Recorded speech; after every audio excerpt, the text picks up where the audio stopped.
تو وہ اہل سنت میں سے لوگوں کو خریدتے ہیں جنہوں نے لبادہ اہل سنت کا پہنا ہوا ہوتا ہے، اور حقیقت میں وہ رافضیت کے گندے نطفے ہوتے ہیں، جس کی بہت ساری مثالیں ہمارے سامنے موجود ہیں۔ اسحاق جھال والا مردود اسی قسم کے انسانوں میں سے تھا، انجینئر مرزا مردود اسی قسم کے انسانوں میں سے ہے۔ رافضیت کے پیسوں پہ پلنے والا، ایران کے ٹکڑوں پہ پلنے والا یہ جانور صحابہ کے بارے میں اپنی زبان گندی دراز کرتا ہے، اور حقیقت میں اس کا من پلیت ہے، اس کے ماننے والے اس سے بڑے پلیت ہیں۔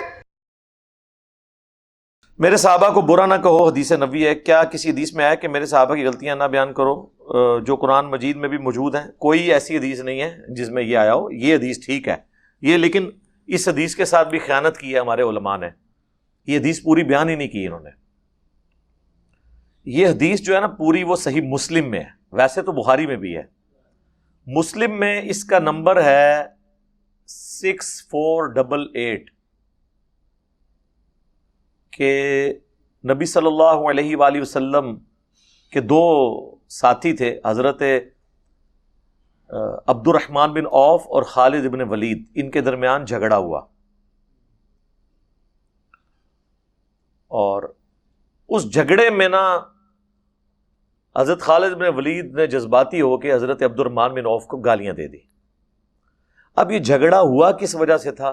یہ اشارتاً حافظ ابن کثیر نے نا سورۃ الحدید کی تفسیر کے اندر نقل کیا ہے کہ یہ ہوا کیا تھا جھگڑا۔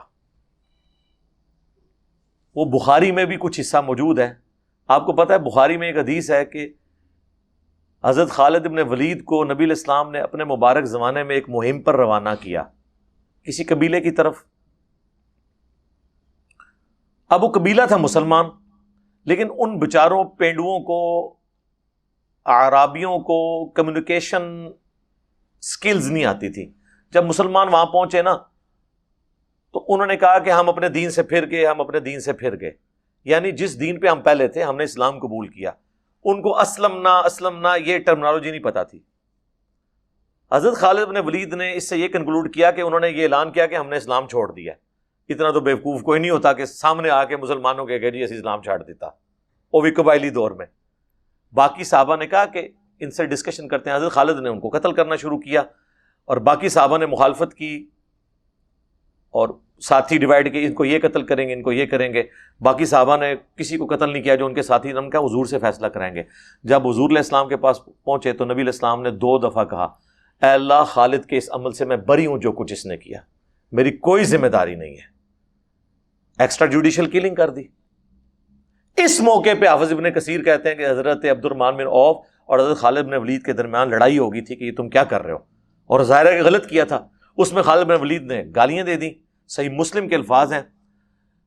نبی علیہ السلام کو جب شکایت ملی تو آپ نے فرمایا، حضرت خالد کو کہا تم میرے صحابہ کو برا مت کہو، ان کو گالی مت دو، اب تم میں سے کوئی احد پہاڑ کے برابر سونا بھی خیرات کر دے تو میرے صحابہ نے جو 1 مد 600 گرام یا آدھا کلو گندم خیرات کی تھی، اس کے آدھے کو بھی نہیں پہنچ سکتا۔ یعنی 1 پاؤ گندم اگر عبد الرحمن بن عوف نے اس زمانے میں خیرات کی تو خالد تو احد پہاڑ جو کئی کلومیٹرز میں پھیلا ہوا ہے اس کے برابر سونا بھی اللہ کی راہ میں خرچ کر دینا، تو میرے عبد الرحمن بن عوف کے برابر نہیں ہو سکتا۔ حالانکہ خالد ابن ولید فتح مکہ سے پہلے مسلمان ہوئے ہیں، لیکن صلح حدیبیہ کے بعد ہوئے ہیں، اور صلح حدیبیہ کے بعد حضور کا گراف اوپر ہی گیا ہے حکومت کے اعتبار سے بھی۔ کیوں؟ مسلمانوں کو پاور تسلیم کر لیا مشرکین عرب نے۔ اسی لیے اللہ نے قرآن میں آیت نازل کی، انا فتحنا لک فتحا مبینا، بے شک ہم نے آپ کو روشن فتح عطا فرمائی ہے، اور وہ فتح ثابت ہوئی، صلح حدیبیہ کو فتح کہا گیا۔ تو اس موقع پہ پھر آپ نے فرمایا کہ میرے صحابہ کو برا مت کہو۔ بخاری میں صرف اتنا ہی حصہ ہے میرے صحابہ کو برا مت کہو، لیکن اس کی تفصیل مسلم شریف میں ہے، جس طرح قرآن کی بعض چیزوں کی تفصیلات بخاری مسلم میں آئی ہیں۔ تو یہ پوری حدیث بھی بیان نہیں کر سکتے، کیوں؟ بھائی جس حدیث میں یہ آئے گا کہ ایک بعد والے صحابی نے سینئر صحابی کو گالی دی تو نبی علیہ السلام نے کہا کہ تو میرے صحابہ کو گالی دے رہا ہے، تو پھر تو لوگ پوچھیں گے کہ بنو امیہ پھر کس کھاتے میں حضرت علی کو گالیاں دیتے رہے ہیں؟ یہاں تو پھر بھی چلو کوئی لیول تھا، ان کا تو لیول کوئی نہیں ہے. تو فتح مکہ کے بعد طلقاء ہیں جن کے سامنے آپشن رکھی گئی سورہ توبہ میں آیا کہ 4 مہینے کا ٹائم ہے، قتل کیے جاؤ گے جہاں بھی پائے جاؤ گے، یا اسلام قبول کرو یا جزیرہ نما عرب چھوڑ کے چلے جاؤ، کیونکہ اللہ کا عذاب تم پہ آئے گا. ظاہر نبیوں کے انکار کرنے پہ اللہ کا عذاب تو آتا تھا نا. یہاں تو اللہ نے 22 سال کی ڈھیل دی، اینڈ پہ ہی اس وقت پھر لوگوں نے اسلام قبول کیا. بعد میں اللہ تعالیٰ نے ان کو اسلام پہ استقامت بھی دی الحمدللہ. کچھ لوگ بعد میں مرتد بھی ہوئے. صحیح بخاری میں آتے ہیں حضرت ابوبکر کے دور میں، جہاں حضرت ابوبکر کو پھر ان کے خلاف ایز اے لاسٹ ریزارٹ قتال بھی کرنا پڑا. تو یہ بڑا کریٹیکل ایشو ہے. یہ حدیثیں بھی پوری نہیں بیان کر سکتے، میرے صحابہ کو گالی مت دو، کیونکہ اس کے ساتھ ان کے معاملات جڑے ہیں.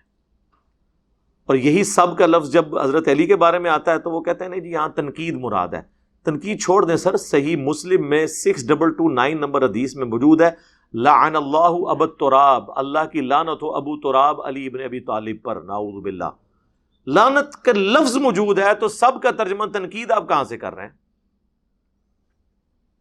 باقی میری کئی ایک ویڈیوز سب و شتم کے حوالے سے ریکارڈڈ موجود ہیں. مفتی تقی عثمانی صاحب کی غلط بیانیاں حضرت معاویہ رضی اللہ تعالیٰ عنہ کے دفاع پہ، جو انہوں نے ایک جعلی کتاب لکھی، میں نے اس کا پوسٹ مارٹم کیا ہے، اور ان کے بڑے علماء بھی انہوں نے بھی یہاں رابطہ کیا، یار یہ ہم کن لوگوں کے پاس پڑھتے رہے، ہمیں یہ کچھ یہ سکھاتے رہے. خیر یہ ٹاپک لادا ہے. تو باقی رہا ان چیزوں کو ڈسکس کرنا. ڈسکس کرنے کے بعد ناموس پہ حملہ نہیں ہونا چاہیے، وہ حرام ہے. ہمارا رافضیوں سے، غالی شیعہ سے یہی اختلاف ہے کہ وہ اس کی بنیاد پہ آج کی ڈیٹ میں صحابہ کرام کو گالیاں دیتے ہیں. یہ غلط ہے. آپ بس چیزیں ہائی لائٹ کریں گے، عبرت، اور آگے چل پڑیں گے جو نبی الاسلام نے کیا ہے. سورہ یوسف میں حضرت یوسف علیہ السلام کے بھائیوں کا ذکر ہے، وہ بھی صحابہ تھے، اور وہ تو بڑے تگڑے صحابی ہیں. ان کے تو بھائی بھی نبی ہیں اور ان کے باپ بھی نبی ہیں. اور آج بھی ہم کہتے ہیں برادران یوسف مثال دی جاتی ہے. کیوں؟ برائی تو برائی ہوتی ہے. حضرت آدم علیہ السلام کی جو اجتہادی غلطی ہے آج تک ڈسکس ہوتی ہے، لیکن اس کے بعد توہین نہیں کرنی. یہاں پر بھی جو جو معاملات ہینڈل ہوئے ان کو اس طریقے سے ڈسکس کیا جائے گا، لیکن اس کے بعد آپ نے توہین نہیں کرنی. اور اگر آپ کہیں گے ہم نے ڈسکس نہیں کرنے، تو پھر تو قرآن میں جو غزوہ احد کے بارے میں ہوا، جو بخاری مسلم میں احادیث باقی ایشوز کے اوپر ہیں، ان کا آپ کیا کریں گے؟ کوئی علاج نہیں. تو یہ ٹاپک تو ایسا ہے، میرا کربلا والا ریسرچ پیپر پڑھ لیں، میری کہ ایک ویڈیوز کے اوپر گواہ ہے. آپ کا ایک کلپ سنا ہے جس میں اما عائشہ کو ظالم کہا گیا، ایک ضعیف روایت ہے. ضعیف نہیں ہے سرکار، مجمع الزوائد میں بھی یہ روایت موجود ہے، اور مجمع الزوائد کی تحکیم امام حیثمی نے کی ہے جو ابن حجر اسقلانی کے استاد ہیں. انہوں نے مجمع الزوائد جمع کی ہے. مجمع الزوائد اسی طریقے سے ہے جس طرح المستدرک للحاکم ہے. المستدرک للحاکم علی الصحیحین میں بخاری اور مسلم کی جو حدیثیں جن راویوں سے لی گئیں، انہی راویوں سے چھوٹی ہوئی حدیثیں انہوں نے ادھر جمع کی. مجمع الزوائد جو ہے وہ کتب ستہ، بخاری، مسلم، ابو داؤد، ترمذی، نسائی، ابن ماجہ، ان کے جو راویوں سے وہ حدیثیں جو ان کتابوں میں نہیں تھیں اور دوسری کتابوں میں تھیں، طبرانی میں موجود تھیں، بزار میں موجود تھیں، اور جگہوں پہ تھی، وہ انہوں نے ایک جگہ جمع کی، مجمع الزوائد. اللہ کا شکر ہے بریلویوں نے اس کا بھی اردو میں ترجمہ کر دیا ہے. میری زندگی میں خواہش تھی کہ 2 کتابیں اگر اردو میں آ گئی نا، پھر دنیا کا سارا احادیث کا خزانہ آ جائے گا، کتب ستہ کے علاوہ. ظاہر ہے یہ تو ہماری 24 کیرٹ سونا چیزیں ہیں نا، بخاری، مسلم، ابو داؤد، ترمذی، نسائی، ابن ماجہ. اس کے علاوہ جو کتابیں کہتے ہیں ساڈی بھی کوئی ہے فلانی جگہ ہے، تو 2 کتابوں کے بارے میں تھا مجھے کہ وہ آ جائیں کسی طریقے سے. ایک تھی مجمع الزوائد، وہ ان 6 کتابوں کے راویوں سے دنیا کی کسی کتاب میں ہے، وہ انہوں نے کمپائل کر دی، اور آج سے 800 سال پہلے کی بات کر رہا ہوں، یہ کمپائل ہوئی. اور دوسرا تھا مجھے المصنف ابن ابی شیبہ آ جائے کسی طریقے، صحابہ کے آثار جمع ہو جائے، کیونکہ دنیا کی سب سے بڑی احادیث اور آثار کی کتاب ہے المصنف ابن ابی شیبہ. اس کے بعد المصنف عبد الرزاق، یہ دونوں امام بخاری کے استاد ہیں، وہ بھی دونوں اردو میں آ گئی. اور ان سے بڑھ کے خواہش تھی، وہ چونکہ پہلے ہی آئی ہوئی تھی، وہ تھی مشکات المصابیح، تو وہ پہلے کی آئی ہوئی تھی. اس پہ تحکیم شیخ زبیر صاحب کی، البانی صاحب کی بھی آ چکی ہے. تو مجموع الزوائد میں امام حیثمی نے خود کہا ہے کہ یہ حدیث صحیح ہے، تو ضعیف نہیں ہے. باقی میری ویڈیو ریکارڈ ہے، یہ آج ہی اپلوڈ ہوئی ہے، آج 8 اگست 2021 ہے. تو یوٹیوب پہ جا کے لکھیں آپ جنگ جمل اور سیدہ عائشہ سلام اللہ علیہا، سنی اور شیعہ دونوں کو دعوت حق، جس میں میں نے مفتی اعظم ایران، اور مفتی اعظم ایران کا مطلب ہے دیوبند اور بریلویوں کے امام ابو حنیفہ، کیونکہ دیوبند اور بریلوی تو مرے ہوئے امام کی تقلید کرتے ہیں نا، شیعہ میں مرے ہوئے امام کی تقلید نہیں ہوتی، زندہ امام کی تقلید ہوتی ہے، ان کو وہ مرجع کہتے ہیں، ان کا ایک فتویٰ آتا ہے، بس وہ سب نے اس کو فالو کرنا ہوتا ہے۔ ان کے دو بڑے مرجع ہیں اس وقت، آیت اللہ خامنائی جو مفتی اعظم ایران ہے، اور مفتی اعظم عراق ہیں سستانی صاحب، جن کو پچھلے دنوں ویٹیکن سٹی کے پوپ جا کے ملے ہیں۔ آپ ان دونوں کو دیکھیں، پوری پوری ان کی داڑھی ہیں۔ سستانی صاحب کا تو وہ چوغا بھی ٹخنوں سے اوپر تھا، وہ تو لگتے ہی نہیں کہ اہل حدیث ہیں، یہ شیعہ ہیں، 80+ ان کی ایج ہے۔ تو یہاں کے شیعہ تو سنیوں کی ضد میں زیادہ تر جو ہیں چھوٹی داڑیاں رکھتے ہیں، ورنہ آپ دیکھ لیں امام خمینی کی بھی پوری مٹھی داڑھی ہے۔ اس وقت بھی خامنائی صاحب کی تصویر میں نے اس میں لگائی ہے، ان کی بھی پوری مٹھی داڑھی ہے۔ جواد نقوی صاحب دیکھ لیں، بڑے شیعہ عالم ہیں، انہوں نے بھی بڑی داڑھی رکھی ہوئی ہے۔ چھوٹی داڑھی بھی جائز ہے، لیکن جو دینی مسند پہ لوگ بیٹھے ہیں ان کو چاہیے کہ افضل عمل کی طرف جائیں۔ تو وہ میری ویڈیو اپلوڈ آج ہوگی، اس میں ایک ایک ریفرنس لگا، میں نے اس کی تصدیق کر دی ہے کہ یہ احادیث کے اندر الفاظ تھے، حدیث میں تو لفظ تھا بدبخت، تو میں نے اس کو ذرا اردو میں تھوڑا نرم کر کے میں نے اس کو ظالم، وہ آپ باقی ایکسپلینیشن اس میں دیکھ لیں، یہ چیز ایڈریس ہو چکی ہے۔ ہاں، اسلام 360 والے وہ خود ذمہ دار ہیں، ہم نے اس حدیث کو بیان کیا ہے، یہ حدیث بالکل ٹھیک ہے، امام حسبی نے بھی ٹھیک ہے۔ باقی اس میں آگے الفاظ تھے کہ اسے اس کی امن گاہ تک پہنچا دینا، تو جو سیرت الرسول کتاب ہے نا محمد الوہاب صاحب کے بیٹے کی، اس میں انہوں نے باقاعدہ جنگ جمل کا ذکر کیا ہے کہ حضرت علی نے پھر عزت کے ساتھ حضرت عائشہ کو ان کے گھر بھجوایا تھا، اور اپنے بیٹے کو، بگوٹن تو نہیں تھا لیکن ان کی ماں سے چونکہ شادی کی تھی اسما بنت امیس کے ساتھ، وہ حضرت علی کا بیٹا محمد بن ابی بکر ہے، وہ حضرت ابوبکر کا بیٹا تھا، لیکن حضرت علی بھی اس کے باپ تھے بعد میں، کیونکہ ان کی والدہ کے ساتھ نکاح کر لیا تھا، تو ان کے ساتھ حضرت عائشہ، چونکہ ان کے حضرت عائشہ کے محرم تھے، تو ان کے ساتھ ان کو واپس بھیجا۔ میرے اوپر بعض ناسبیوں نے الزام لگایا جی میں نے کربلا والے ریسرچ پیپر میں جی حدیث آدھی لکھی ہے ترمذی کی کہ جی سب سے پہلے جس شخص نے اسلام قبول کیا وہ علی ابن ابی طالب ہیں، زید ابن ارقم کہتے ہیں۔ وہ کہتے ہیں نہیں، اس کے آگے لکھا ہوا ہے کہ ابراہیم نخعی کہتے ہیں کہ سب سے پہلے حضرت ابوبکر نے اسلام قبول کیا۔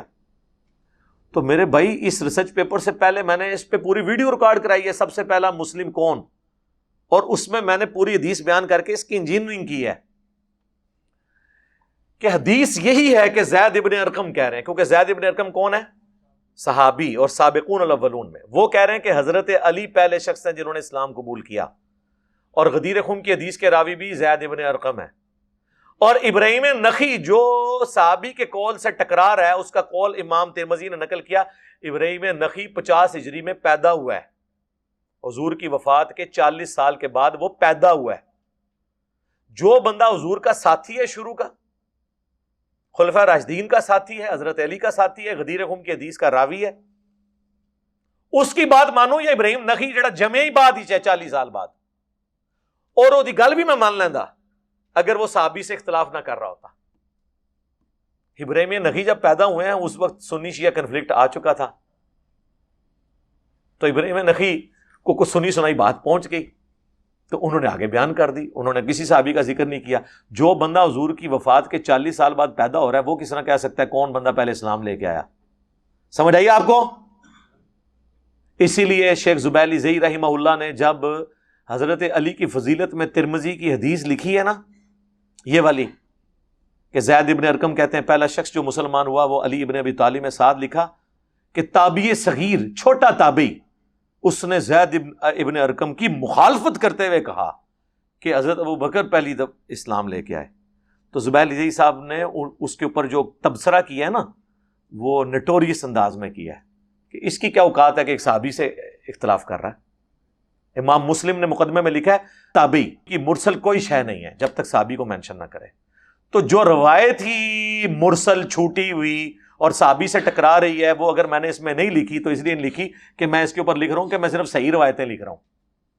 اگر میں یہ جعلی کام ساتھ لکھتا نا تو مجھے تین لائنیں اور لکھنی پڑنی بتانے کے لیے، تو وہ میں نے اپنا ٹائم تو نہیں ضائع کرنا۔ البتہ جب میں نے ویڈیو ریکارڈ کی اس میں نے پوری بات کی۔ ٹھیک ہے، بات سمجھ آئی؟ ایک اس کربلا والے ریسرچ پیپر پہ ایک اعتراض کس نے کیا جی آپ نے وہ ایک حدیث لکھی ہے بخاری کی کہ حضرت عمر کی میت پہ حضرت علی نے جو ہے نا حضرت عمر کے لیے جو تعریفی کلمات کہے تھے وہ تو آپ نے نقل کیے ہیں، لیکن اس میں سے ایک جملہ آپ نے چھوڑ دیا ہے۔ وہ اس لیے میں نے چھوڑ دیا تھا کہ بخاری کے جس طرق کو میں ذکر کر رہا تھا وہ اس میں وہ الفاظ موجود نہیں تھے، لیکن اس سے پہلے میری ویڈیوز میں وہ جملے موجود ہیں، 2012 کی ویڈیوز میں بھی میں نے کو نکالے تو نہیں ہے۔ وہ طرق اتنا پیارا تھا کہ میں اس کو مس نہیں کرنا چاہتا تھا۔ اس میں الفاظ ہیں کہ ایک شخص آ کے عبداللہ ابن عباس کہتے ہیں کہ میری شولڈر پہ آ کے کون ہی رکھتا ہے اور کہتا ہے اے عمر، میں نے اکثر رسول اللہ سے سنا تھا میں ابو بکر اور عمر داخل ہوئے، میں ابو بکر اور عمر نکلے، مجھے امید تھی تو اپنے دو ساتھیوں سے جا ملے گا، اور بڑے تعریفی کلمات، اور کہتے ہیں میں نے مڑ کے دیکھا تو علی بن ابی طالب تھے۔ اب اس میں جو سوز و گداز ہے وہ اس میں نہیں ہے۔ دوسرے طریق میں آتا ہے کہ علی بن ابی طالب آئے اور انہوں نے کونی رکھی میرے کندھے پہ اور حضرت علی، اس میں وہ سسپینس اور چسکا ہی نہیں ہے جو اس میں ہے، کیونکہ یہاں انہوں نے مختصر بات کی ہے، وہ اینڈ پہ انہوں نے مڑ کے دیکھا تھا، تو یہ سسپینس باقی رہتا ہے۔ میں نے وہ والا طریق ڈالا ہے۔ اور اس سے آگے اس ظالم سے پوچھو، اس سے آگے حدیث میں نے بخاری کی نقل کی ہے کہ حضرت علی سے ان کا بیٹا پوچھتا ہے کہ بتائیں رسول اللہ کے بعد اس امت میں سب سے افضل کون ہے؟ تو کہتے ہیں ابو بکر۔ وہ پوچھتا ہے اس کے بعد کون؟ تو کہتے ہیں عمر، اور کہتے ہیں میں نے سوچا اس کے بعد میرے ابا جی حضرت عثمان کا نام لیں گے، تو میں نے کہا ابا جی اس کے بعد تو پھر آپ ہی ہوں گے، محمد بن حنفیہ کہتے ہیں۔ تو حضرت علی نے کہا کہ میں تو عام مسلمانوں میں سے ایک مسلمان ہوں۔ عاجزی، وَمَنْ أَحْسَنُ قَوْلًا مِّمَّنْ دَعَا إِلَى اللَّهِ وَعَمِلَ صَالِحًا وَقَالَ إِنَّنِي مِنَ الْمُسْلِمِينَ۔ اس سے بہتر کس کی بات ہے جو لوگوں کو اللہ کی طرف بلائے اور نیک اعمال کرے خود بھی اور کہ میں بھی عام مسلمان ہوں۔ تو یہ حدیث تو میں نے کربلا ریسرچ پیپر میں ڈالی ہوئی ہے۔ یہ زیادہ تگڑی بات ہے یا بہت زیادہ تگڑی بات ہے کہ میں وہ جملہ کہ میں عمر کے اعمال پہ رشک کروں گا، ٹھیک ہے، تو وہ اس طریق میں نہیں تھی، وہ تو کئی ایک طریق اس میں جو ہے وہ شامل نہیں ہے۔ اوورال ہم نے مقدمہ رکھا ہے، اور جب میں نے لاتا سے لیکچرز میں اس سے بھی 5 سال پہلے بیان کیا اور ابھی تک کئی جگہ میں نے بیان کیا ہے، تو میری نیت کے اوپر نیت تو آپ کی شک میں ہے۔ اہل حدیثوں نے 3 کتابیں لکھی، تینوں میں غدیر خم کی حدیث میں تعریف کر کے قرآن اور سنت کر دیا، اہل بیت کا نام نکال دیا۔ بے ایمانی یہ ہوتی ہے۔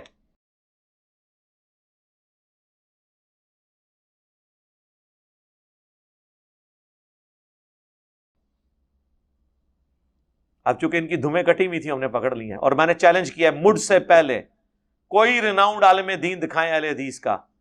وہ کہتے ہیں مولانا اسحاق کو ہم دکھاتے ہیں۔ مولانا اسحاق تو اہل حدیث نے فارغ کر کے کافر قرار دے دیا تھا، جو کبھی مولا علی لفظ یوز کرتا ہو۔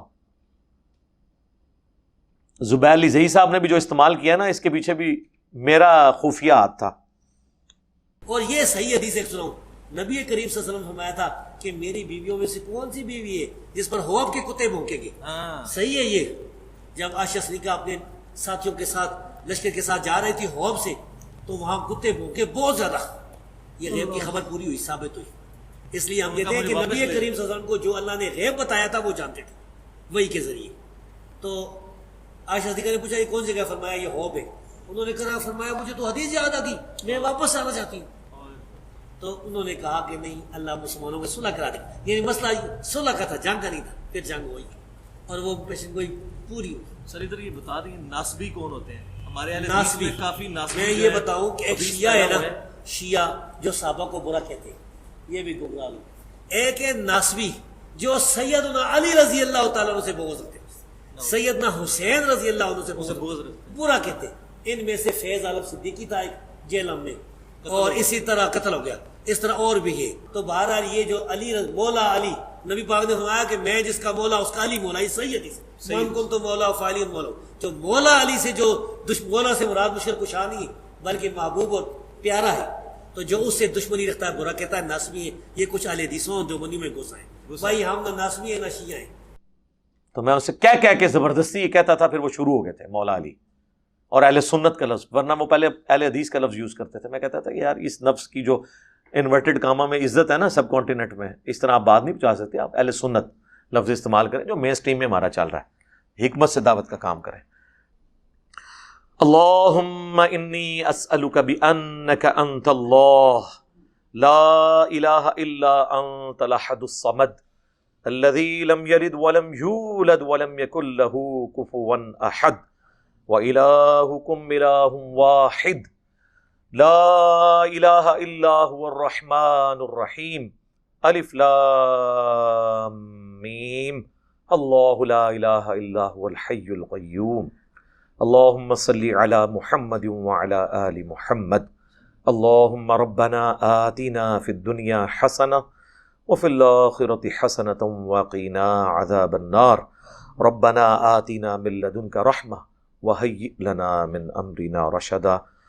اے اللہ ہماری، ہمارے ماں باپ کی، ہمارے بیوی بچوں کی، پوری امت کی تمام دینی، دنیاوی، جسمانی، روحانی، ظاہری، باطنی پریشانیاں، تکلیف، مصیبتیں، دکھ درد، بیماریاں، دشواریاں دور فرما۔ دنیا میں جہاں کہیں بھی مسلمان کافروں کے خلاف برسر پیکار ہیں، افغانستان میں، عراق میں، شام میں، چائنا کے اندر، فلسطین میں، جہاں جہاں بھی مسلمان مظلوم ہیں، غیب سے ان کی عزت و آبرو کی، جان و مال کی حفاظت فرما۔ ہمارے ملک پاکستان کی خیر فرما، پورے عالم اسلام کی خیر فرما، اندرونی اور بیرونی خطرات سے محفوظ فرما۔ حاضرین کے دلوں میں جو جو نیک اور جائز دعائیں ہیں قبول فرما۔ حاضرین کے گھر والوں میں جو بیمار ہیں اللہ ان کو شفا عطا فرما۔ جن کے رزق کی تنگی ہے اس میں خیر و برکت عطا فرما۔ جو فوت ہو چکے حاضرین کے رشتہ دار چھوٹے بڑے ان کی مغفرت فرما۔ آج تک جتنے مسلمان فوت ہوئے اللہ ان کی مغفرت فرما۔ اللہم اغفر لحینا ومیتنا وشاہدنا وغائبنا وصغیرنا وکبیرنا وذکرنا وانثانا اللہم من احییتہ منا فاحیہ علی الاسلام ومن توفیتہ منا فتوفہ علی الایمان سبحان ربک رب العزة عما یصفون وسلام علی المرسلین والحمد للہ رب العالمین برحمتک یا ارحم الراحمین۔